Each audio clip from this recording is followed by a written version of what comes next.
All of you. और जैसा कि हम लोग जानते हैं क्लास 11th में काफ़ी कुछ कवर कर चुके हैं। मोशन 10 तक, प्रोजेक्टाइल मोशन तक मैंने आपको होमवर्क में पढ़ने के लिए भी दिया हुआ है। बट अब हम लोग जो है मूव करते हैं वेक्टर की ओर, और वेक्टर को पढ़ेंगे। अभी भी प्री नॉलेज वर्क में जो रिवीजन वर्क है वो आपको करना है। Motion plane and projectile motion, जब डाउट होंगे तो आपकी नेक्स्ट क्लास जो ट्यूसडे को होगी आप पूछ सकते हैं। फिलहाल अभी जो है मैं वेक्टर की जो क्लास की ओर आगे बढ़ रहा हूँ। आपको वेक्टर क्लास को समझना बहुत जरूरी है। तो आपकी स्क्रीन पे इस समय जो है दो चैप्टर का नाम दिख रहा है, वेक्टर। और इसमें आपको तमाम तरह की चीजें पढ़नी है। सिलेबस आपका कम भी हो गया है, और जो सिलेबस में कम हो गया है वो हम लोग को नहीं करना है। तो आज की क्लास में कुछ चीजें समझनी है। सक्सेस स्केलर क्वांटिटीज क्या है, वेक्टर क्वांटिटीज क्या है। देन इसके अलावा फिर जो है आपके पास अगर स्केलर क्वांटिटीज का के एग्जांपल लिए जाएं, वेक्टर क्वांटिटीज के एग्जांपल लिए जाएं, देन फिर उनके कितने टाइप के वेक्टर्स हैं। General vectors, notation, equality of vectors, multiplication of vectors by real number, addition subtraction of vector, unit vector, resolution of vector, component, scalar vector, product of vectors, ये सारी चीजें हम लोग जो है डिस्कस करने वाले हैं। तो सबसे पहले बात आती है कि व्हाट इज द स्केलर जो है क्वांटिटी।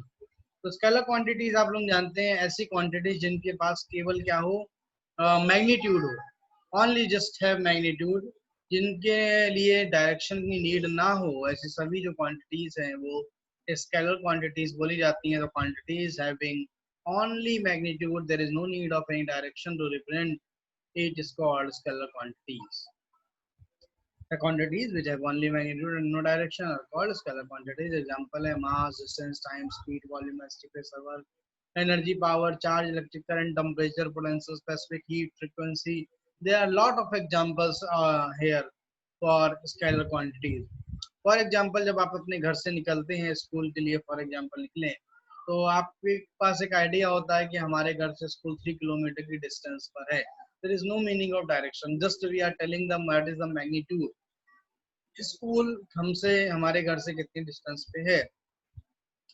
फिर इसके बाद सेकंड टाइप की जो क्वांटिटीज हैं वो आती हैं वेक्टर क्वांटिटीज।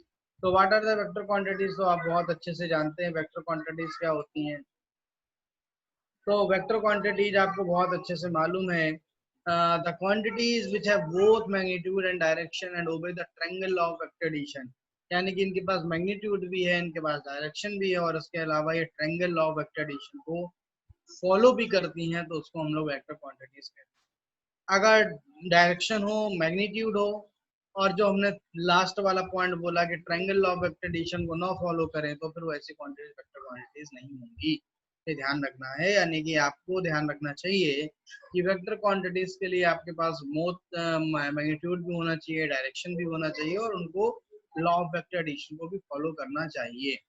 ठीक है, लॉ ऑफ वेक्टर एडिशन में बताऊंगा आगे क्या है। दो टाइप के होते हैं, ट्रायंगल एंड जो है पैरेलल। देन फिर इसके बाद इसका एग्जांपल क्या है, position, displacement, velocity, acceleration, force, weight, momentum, impulse, electric field, magnetic field, current density. There are lot of examples of vector quantities. जैसे फॉर एग्जांपल डिस्प्लेसमेंट की बात करते हैं, तो डिस्प्लेसमेंट का मतलब हो गया कि जो डिस्टेंस विद डायरेक्शन। यानी कि एग्जांपल के लिए अब हम कह रहे हैं कि अभी तक आपसे जस्ट स्केलर क्वांटिटी में बात हो रही थी कि आपके घर से स्कूल की डिस्टेंस जो है 3 किलोमीटर है।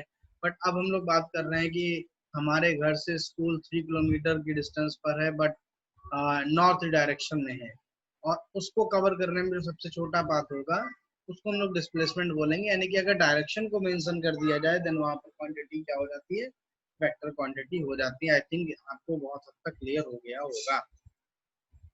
ठीक है, अब इसके बाद देखिए कि आपको भाई एक तरीके से समझिए कि आपको अगला जो चीज है कि कैसे इसको रिप्रेजेंट करेंगे। तो इसको रिप्रेजेंट करने के लिए आप देखिए कैसा तरीका होता है कि जैसे हमने ए लिख दिया है, सामने स्क्रीन पर आप देख रहे हैं, और ये वेक्टर ऐसे, ये ए वेक्टर बोला जाएगा इसको। फिर इसी प्रकार हमने यहाँ पर लिख दिया है, और बी, ये देखिए वेक्टर। ठीक है, तो हम यहाँ पर इसके बाद मान लेते हैं सी लिख दिया हमने, फिर जो है डी लिख दिया, फिर ई लिख दिया, फिर एफ लिख दिया, फिर जी लिख दिया। ये हमने तमाम तरह की आप लोग चीजें देख रहे हैं, हमने यहाँ पर लिख दी है। और इसके अलावा तो ये इन चीजों को जब हमने लिख दिया है, और अब इसके अलावा क्या होता है कि हमारे पास जो है इसके ऊपर जो एक तरीके से आपको क्या लगाना होता है, एक लाइन ड्रॉ करनी होती है, ठीक है। और लाइन अगर ड्रॉ करनी होगी तो उसको आप लाइन ड्रॉ कर सकते हैं इस तरीके से, ठीक है। तो ये आपने लाइन ड्रॉ कर दी, ठीक है। तो ये आपके पास बहुत सारी चीजें हैं करने के लिए, ठीक है। तो तमाम आपके पास ऐसे ही रिप्रिंट करने के तरीके आपको मिल जाएंगे जिसमें आप सब कुछ जो है ड्रॉ कर सकते हैं, ठीक। तो इस तरीके से ये कुछ एग्जांपल्स थे वेक्टर क्वांटिटीज क्या हैं उसके। देन फिर हम लोग जो है इसके बाद वापस लौट के आते हैं, तो रिप्रेजेंट करना आपने सीख लिया। दूसरा तरीका भी है कि दूसरा तरीका है रिप्रेजेंट करने का कि आप ऐसा भी कर सकते हैं कि आप डार्क में अगर कोई वर्ड लिख देते हैं तो वो भी वेक्टर कैटेगरी में माना जाता है, ठीक है। तो इसमें तमाम एग्जांपल वगैरह भी दिए हुए हैं। अब इसके बाद आता है कुछ इक्वलिटी ऑफ वेक्टर वगैरह का कॉन्सेप्ट समझ लीजिए। जैसे अगर मान लेते हैं कोई वेक्टर है और उस वेक्टर का जो है अगर आप मान के चलिए कि जैसे यहाँ पे जूम करके मैंने फिगर दिखा रहा हूँ आपको, ए वेक्टर बी वेक्टर की डायरेक्शन बराबर है, और आप ध्यान से देखिए तो दोनों का जो है साइज भी मैग्नीट्यूड भी बराबर है, तो ये A vector equal to B vector हो गया, ठीक। इसी प्रकार आप यहाँ पर देखिए जो सी वेक्टर है वो भी ए वेक्टर बी वेक्टर की लेंथ के बराबर है सेम डायरेक्शन में, इसलिए सी वेक्टर भी बराबर हो गया। आप यहाँ पर ध्यान से देखिए तो आपको लिखा भी हुआ दिख रहा है A vector equal to B vector equal to C vector. अब डी वेक्टर देखिए मैग्नीट्यूड में बराबर है बट डायरेक्शन बदल गई, तो यहाँ पर देखिए A vector equal to B vector equal to C vector equal to minus D vector भी जो है आपका हो जाता है, ठीक है। देन फिर इसके बाद जो है हम लोग जो है अगर बात करेंगे एडिशन ऑफ वेक्टर्स की बात करें, तो how can we add vectors. तो जनरली जैसे उदाहरण के लिए एक एग्जाम डायग्राम देख रहे हैं यहाँ पर, एक ए वेक्टर दिया एक बी वेक्टर दिया, दोनों को ऐड करना। तो ऐड कैसे करेंगे, ऐड करने के लिए बहुत बढ़िया तरीका है कि आपने ए वेक्टर लिखा, ए वेक्टर के हेड से बी वेक्टर की टेल को जोड़ दीजिए। देखिए बी वेक्टर है, बी वेक्टर की टेल को ए वेक्टर के हेड से जोड़ दिया। अब आप क्या करेंगे, ए वेक्टर के टेल को सीधे सीधे बी वेक्टर के हेड से जोड़ दीजिए। Now it is representing the resultant, ठीक है। ये क्या कर रहा है, रिप्रेजेंट जो है कर रहा है आपका क्या, ये आपका रिप्रेजेंट कर रहा है एक तरीके से resultant R vector equal to A vector plus B vector. Then फिर इसके बाद बगल में एक डायग्राम और दूसरा भी तरीका दिया हुआ है। मान लेते हैं ए वेक्टर को इस तरह से दिया हुआ है, तो बी वेक्टर के हेड को ए वेक्टर की टेल से इस तरह जोड़ दिया है, रिजल्टेंट आर वेक्टर डैश आ गया, B vector plus A vector आ जाएगा। तो this is the vector addition. और फिर इसके लिए और भी है कि अगर बहुत सारे हो तब भी हम लोग जोड़ सकते हैं यहाँ पर, ठीक है। तो ये बहुत सारे तरीकों से आप जोड़ सकते हैं, इसमें बहुत सारी चीजें आप देख रहे हैं, अलग अलग तरीकों से यहाँ पर वेक्टर्स को जोड़ा गया। तो एक तरीके से ये एक तरीके से डायग्राम वाले कुछ फिगर्स थे।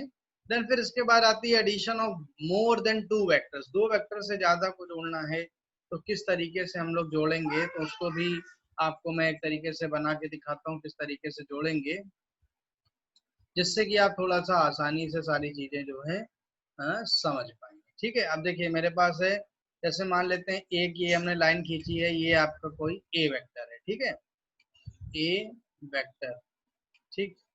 ये ए वेक्टर आ गया आपका। फिर मान लेते हैं यहाँ पर जो है कोई ऐसे इस तरीके से बी वेक्टर है, ठीक है, और ये बी वेक्टर आ गया आपका। फिर मान लेते हैं कि एक ये आप देख रहे हैं यहाँ पर, ये आपका जो है सी वेक्टर है, ठीक है। अलग अलग तीन वेक्टर आपको दिए हुए हैं और आपसे कह रहा है भाई आप हमको ऐड करके दिखाइए। तो ऐड कैसे करेंगे, तो उसको ऐड करने का बहुत अच्छा तरीका है, बस आप पहले सबसे पहले लाइन खींचेंगे, स्ट्रेट लाइन खींचेगा, ठीक है। और ये यहाँ पर आप देखिए ए वेक्टर, ठीक है। फिर इसका जो है ए वेक्टर के हेड से दूसरा वेक्टर बी वेक्टर था उसका टेल ऐड कर दिया, तो ये कितना आ गया, आप देखिए बी वेक्टर आ गया। फिर इसके बाद देखिए बी वेक्टर के हेड से सी वेक्टर का टेल जोड़ दिया हमने, ये देखिए है, तो देखिए क्लियर हो गई बात। तो A vector B vector C vector आ गया। अब ए वेक्टर की टेल से आप ले जाके सी वेक्टर के हेड को जोड़ दीजिए, तो this will represent the resultant of addition of all three vectors. ठीक है, तो आप देखिए यहाँ पर आ गए, ये आर वेक्टर इक्वल टू, ठीक है, और ये आ गया आपका ए वेक्टर है, ये ए वेक्टर हो गया, फिर इसको आप प्लस कर दीजिए, तो यहाँ पर आपके पास ये कितना आ गया, बी वेक्टर आ गया, ये देखिए बी वेक्टर हो गया, और प्लस इसके बाद देखिए यहाँ पर ये हो गया सी वेक्टर। ठीक है, तो देखिए रिजल्टेंट आ गया तीनों का। ऐसे कितने भी वेक्टर को आप जोड़ सकते हैं।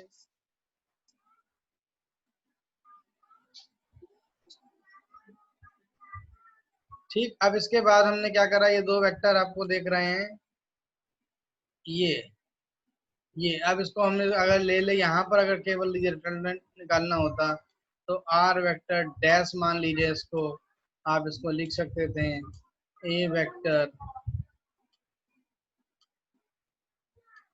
प्लस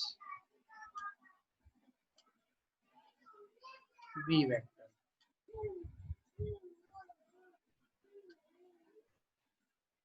क्लियर हो गई बात। तो देखिए इस तरीके से अगर मोर देन टू वेक्टर्स हो तो आप इस तरीके से उसका जो है इस्तेमाल कर सकते हैं। तो मेरे ख्याल से आपको सब समझ में आ गया होगा यहाँ पर। ठीक, तो ये बात हो रही थी हमारी कि कैसे हम लोग ऐड करेंगे अगर दो से ज्यादा वेक्टर्स होते हैं। Now let's move on the next topic. तो इस तरीके से तो आप लोग निकाल लेंगे, काफी हद तक समझ गए, ये देखिए जुड़े हुए हैं तमाम। फिर इक्वलिटी ऑफ वेक्टर की बात हो गई, एडिशन ऑफ वेक्टर की बात हो गई, हम लोगों ने अलग अलग वेक्टर भी जोड़ लिए डिफरेंट टाइप के। ठीक है, फिर इसके बाद आता है triangle law of vector addition. सबसे पहले एनालिटिकल मेथड है, यानी कि हम लोग को क्या करना है, मैथमेटिक्स करनी है यहाँ पर। तो हम लोग मैथमेटिक्स किस तरीके से आप करेंगे, तो देखिए यहाँ पर क्या है कि बहुत ध्यान से समझने की जरूरत है। एक डायग्राम बनाया है, ए वेक्टर है, ए वेक्टर के हेड से बी वेक्टर का टेल जोड़ा है, और इसके बाद इसका रिजल्टेंट जो है वो कैसे बनेगा, तो आपको मालूम, पहले वेक्टर की टेल को उठा के आप जो है दूसरे वेक्टर के हेड से जोड़ दीजिए तो रिजल्टेंट आ जाता है R vector equal to vector plus B vector. अब हमने क्या करा है कि नाम दे दिया है ओ, ये पी और ये क्यू हो गया है। यहाँ पर हमने क्या करा कि पी को थोड़ा सा आगे बढ़ा दिया है, क्यू पॉइंट से एक परपेंडिकुलर ड्रॉ कर दिया है, आप देख रहे हैं ई। अब मान लेते हैं ये जो पी वाला एंगल बन रहा है थीटा है, इधर एंगल अल्फा बन रहा है, ये वेक्टर है बी वेक्टर। क्लियर हो गई बात। तो अब हमने क्या करते हैं कि अगर यहाँ पर ध्यान से कुछ चीजों को अगर हम लोग समझें तो समझने में आपको क्या मिलेगा कि अगर यहाँ पर आप देखेंगे, अभी हम आपको जरा कुछ चीजें नोट के जरिए भी आपको दिखाते हैं। जैसे अगर हम लोग जो है इसको, अगर ऐसे यहाँ पर ऐसे मॉड लगाया जाता है, आपको मालूम है ये मॉड होता है, अगर हम लोग ऐसे करते हैं तो इसको हम केवल ए भी लिख सकते हैं, ये देखिए ए लिख दिया है। सिमिलरली यहाँ पर भी अगर मॉड लगा दें, ठीक है, तो आप इसको क्या लिख सकते हैं, केवल बी लिख सकते हैं। आप अगर ध्यान से देखिएगा बिल्कुल स्क्रीन पर नजर लगा के, कि यहाँ पर अगर जो है ध्यान से देखिएगा, यहाँ पर हम क्या कर रहे हैं कि in right angle triangle, in right angle triangle आप देखिए पी और ई और क्यू, इसको ध्यान से देखिएगा, P Q in right angle triangle P E Q. अगर आप इसमें देखते हैं तो इसको अगर ध्यान से देखेंगे तो यहाँ पर आप लिख सकते हैं कॉस थीटा, कॉस थीटा ऐसे आप लिखेंगे यहाँ पर। और कॉस थीटा इक्वल टू कितना आ गया यहाँ पर भाई, आप देखिए तो cos theta equal to base upon hypotenuse होता है। ठीक है, तो बेस अपॉन, आपको तो बेस अभी मालूम नहीं है, ठीक है, कि बेस हमारा क्या है। तो आप एक काम ये भी कर सकते हैं कि जो है कॉस थीटा लेना है ना, तो बेस अपॉन हाइपोटेन्यूज, तो ये आपके पास कितना रहेगा, बेस हो गया पी, पी है, और हाइपोटेन्यूज हो गया आपका बी। तो अगर आप पी की वैल्यू निकाल लें ये इस तरीके से, तो आपके पास P की वैल्यू कितनी हो जाएगी, B cos theta.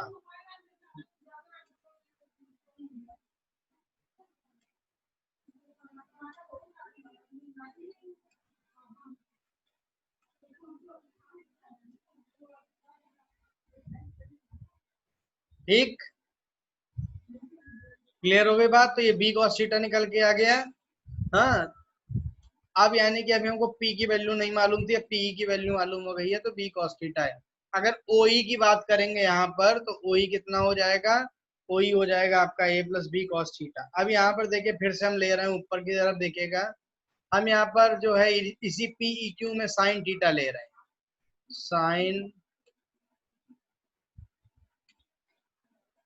Sine theta अगर हम लोग लेंगे तो क्या होगा, ये देखिए साइन थीटा, तो साइन थीटा होता है परपेंडिकुलर अपॉन हाइपोटेन्यूज, तो परपेंडिकुलर हो गया आपका QE।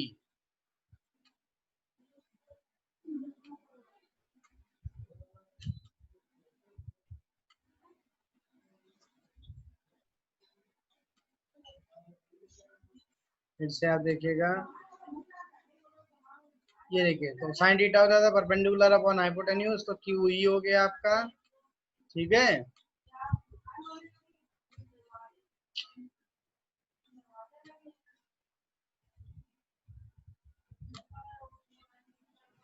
तो अब साइन थीटा आप देखो निकालेंगे तो कैसे आ जाएगा, साइन थीटा निकालेंगे तो आ जाएगा जैसा कि हमने कहा था कि base upon perpendicular upon hypotenuse, तो QE अपॉन PQ आ गया। PQ की जगह B रख दे रहे सीधे हैं, तो आपके पास देखिए कितना आ गया, QE की वैल्यू अगर हम निकाल रहे हैं तो ये आ जाएगी आपके पास B sine theta, B sine theta.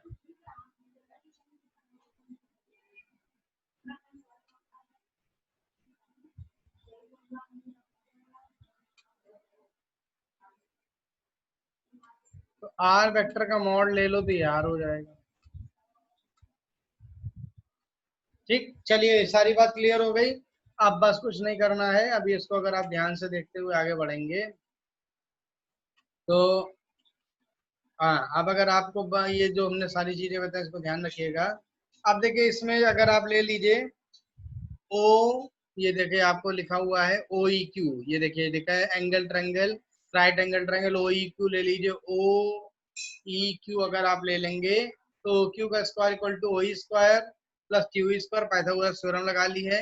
OE की जगह आपको मालूम है ये आपका पूरा जो है OE है, तो OE की जगह आप क्या लिख सकते हैं, OP प्लस P का होल स्क्वायर प्लस QE का होल QE स्क्वायर, तो फिर उसका होल स्क्वायर ओपन कर दीजिए, OP square plus P square plus 2OP into P plus QE का स्क्वायर, ठीक है ना।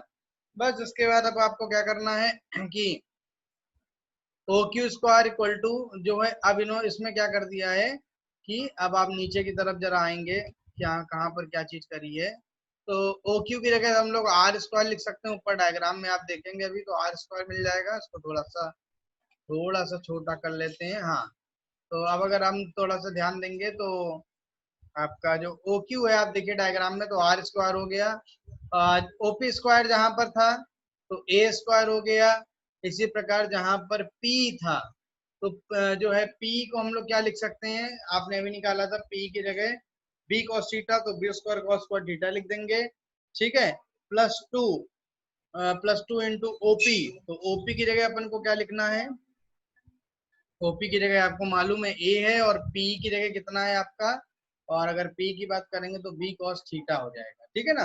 तो इस तरीके से आपके पास आ गया A square plus B square plus 2AB cos theta, ये आपके पास आ गया। दरअसल यहाँ पर क्या हो रहा है कि जनरली जो है OP square plus PQ square plus 2OP PQ cos theta बनेगा, चूंकि P equal to PQ square cos square theta हो जाएगा, और QE की स्क्वायर की जगह आ जाएगा आपका B square sine square theta, B square common ले लेंगे तो cos square theta plus sine square theta 1 हो जाएगा। तो इस तरीके से आपके पास ये formula R equal to under root A square plus B square plus 2AB cos theta बन के आ जाएगा। देन फिर आप इसके बाद अगर बात करें तो OP equal to A, P equal to B cos theta कर दीजिए। तो अब आपको अगर निकालना हो भाई tan अल्फा निकालना है तो QE अपॉन OE ऊपर परपेंडिकुलर अपॉन बेस डायग्राम देख के कर लीजिएगा। तो QE की जगह OP प्लस P हो जाएगा, OE की जगह OP प्लस P हो जाता है, तो सबकी वैल्यू रख दीजिए, B sin theta upon A plus B cos theta, ये आपके पास आ जाएगा। तो ये आ गया। फिर इसमें कुछ केसेस होते हैं कि अगर इसी फार्मूले में R equal to under root A square plus B square plus 2AB cos theta में थीटा पहले 0 रख दो, तो under root A square plus B square plus 2AB यानी कि R equal to A plus B हो जाएगा, ठीक है। देन इसके बाद जो है आप थीटा इक्वल टू 90 रख दो, तो tan alpha equal to B sin 90 upon A plus B cos 90 हो जाएगा। तो ये आपका जो है साइन 90 की वैल्यू 1 हो जाती है, तो tan अल्फा ऊपर आ गया 0, तो अल्फा 0 हो गया। यहाँ पर आप निकालेंगे tan अल्फा तो b बाई ए हो जाएगा।